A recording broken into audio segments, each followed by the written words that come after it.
আসসালামু আলাইকুম, welcome to my another new blog.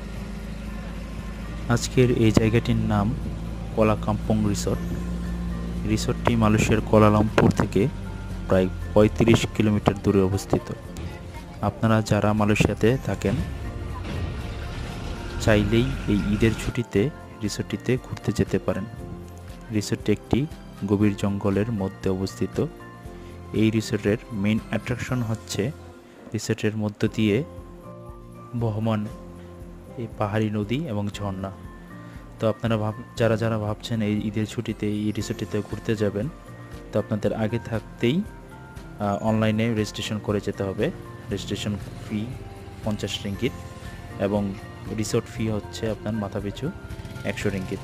তো রিসোর্টের প্যাকেজের মধ্যে আপনারা হচ্ছে দুবেলা খাবার পাবেন। তো আশা করি আপনারা এই ঈদের ছুটিতে এই আকর্ষণীয় জায়গাটিতে ঘুরতে যেতে পারবেন। এই ঈদকে আরও সুন্দর এবং স্মরণীয় করে রাখবেন। ভালো থাকবেন সবাই। আসসালামু আলাইকুম।